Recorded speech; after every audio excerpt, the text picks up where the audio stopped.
Welcome to the Edge of Greatness podcast.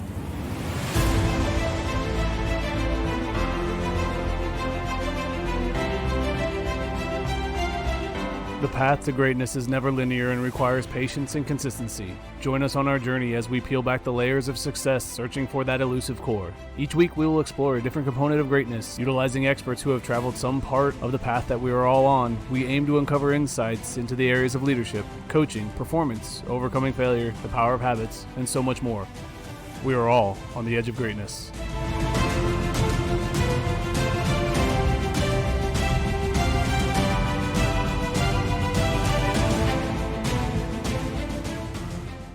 Hello and welcome back to another episode of the Edge of Greatness podcast. I'm your host, Charles Schultz, and we are closing in on episode 50. This is getting exciting. I didn't know when I first started this what to expect or how long I would keep it going, but I've really enjoyed this process, and I actually just confirmed a big-time guest coming up soon. I've got it set sometime around June, so as we get closer, I will release details on who that is and what we're doing with that interview. But in the meantime, what I wanted to do right now is I don't know how many of you out there who listen to the show follow me on Twitter, but if you don't, check me out at Twitter. It's at Coach_Schultz.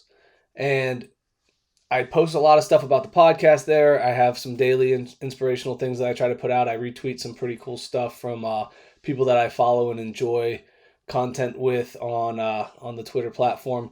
But I also had a post the other day. It was a video of me taking some swings in my cage at my gym.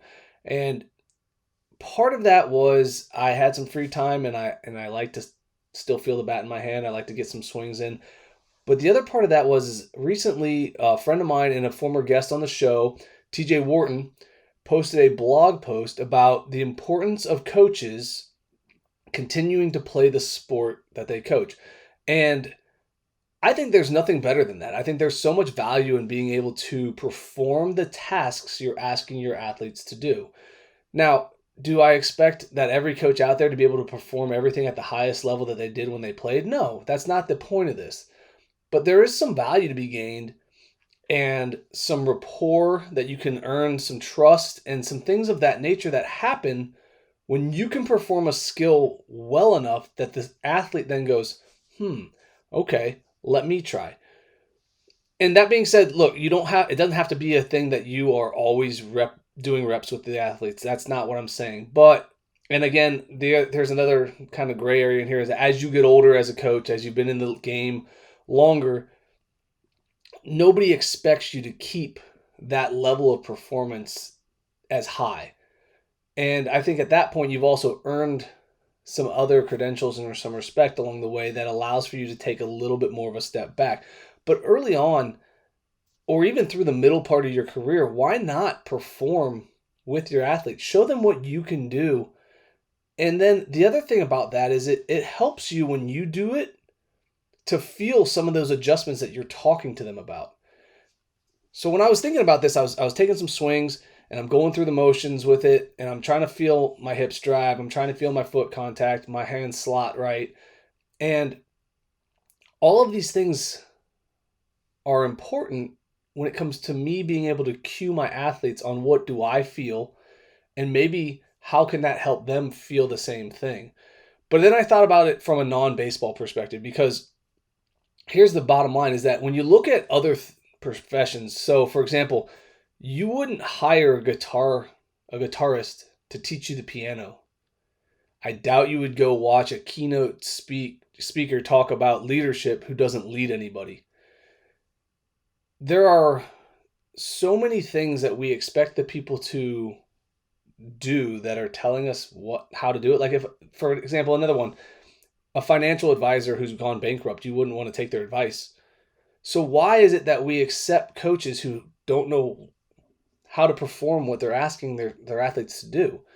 If you can't shoot a basketball just relatively good, it doesn't have to be Steph Curry, but you should at least be able to shoot free throws with your team and not look like you've never touched a basketball, right? You should be able to handle the ball and dribble a little bit without looking like, you're about to bounce it off your foot.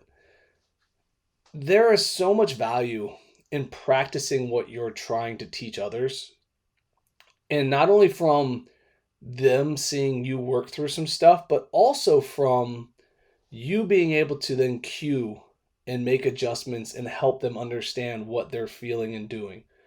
I keep thinking back on the idea of my weight room, and I've never in my entire career had an athlete do an exercise that I myself haven't done first. If I can't perform the exercise, my athletes aren't going to do it, because then I wouldn't know how to cue them. I wouldn't know how to tell them what to feel for. I wouldn't know how to adjust the weight or reps or understand the difficulty of the exercise if I myself can't do it. I think that we try to coach things or have people do stuff that we can't do ourselves, and that's when the problem happens, right? I wouldn't want to get speaking advice from somebody who's never given a speech before. So the whole idea behind this is that if you are somebody in a leadership position, if you're somebody who's coaching others, you should be practicing what you're coaching. You should be doing that regularly. If you're not, I think it's time to look in the mirror and think about, where can I get better? And that's the first place to start, is start practicing what you're preaching. If you are trying to help people with communication, you should be communicating often. There are two very incredibly awesome, gifted communicators out there that I've enjoyed thoroughly, and I would take advice from every day of the week because I've listened to them talk and I've watched them do their thing, and they're constantly working on their craft. And that's Jenny Rurick, who was on my show, and then Joe Ferraro, who I interact with on a regular basis on Twitter and then Clubhouse. Those two are fantastic conversationalists. They have incredible questions and speech patterns, and they communicate clearly. Those are people that, because they perform it, they can teach it. I wouldn't take hitting advice from a guy who only played baseball until T-ball. I wouldn't. It's just not something I would do. I would absolutely go listen to Manny Ramirez, Barry Bonds, Mark McGwire. I would listen to them talk about hitting any day of the week. There is a certain level of ability that you have to have, in my opinion, if you want to claim that you are a coach of a certain thing. I'm not saying you can't coach a sport if you didn't play at the highest level. That's not what I'm saying. I love the idea of, I wasn't very good at the sport, but I learned it and I understand the X's and O's, and now I can help others develop. But even those people can at least do the simple tasks. Yeah, you may have only been 5'4", so you didn't play Division I basketball, but doesn't mean you can't dribble and cross over and make a jump shot. Okay, so this is all I'm trying to get through here is that if you're trying to help others, if you're trying to coach and teach people, make sure you're putting time into shape the craft that you're trying to teach. If you're a musician, you should practice your instruments. It doesn't do you any good to teach music to somebody if you don't play that instrument, right? If you are somebody helping with leadership, I sure hope you're leading people and doing it well before you start trying to help others lead.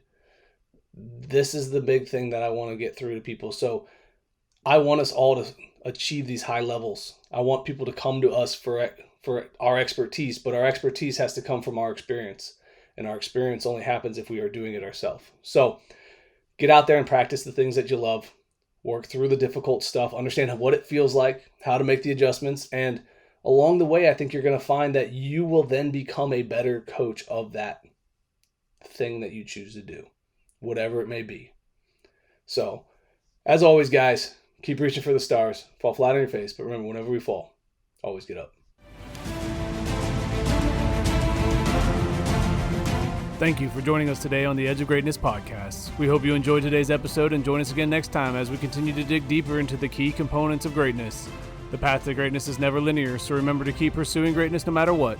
Keep stretching your abilities, reach for the stars, and fall flat on your face. But no matter what happens, remember, whenever we fall, always get up. Until next time, I'm Charles Schultz, and this was the Edge of Greatness podcast. Thank you for listening to today's episode. Please take a moment now to subscribe, rate, and review our show. We are all on the edge of greatness.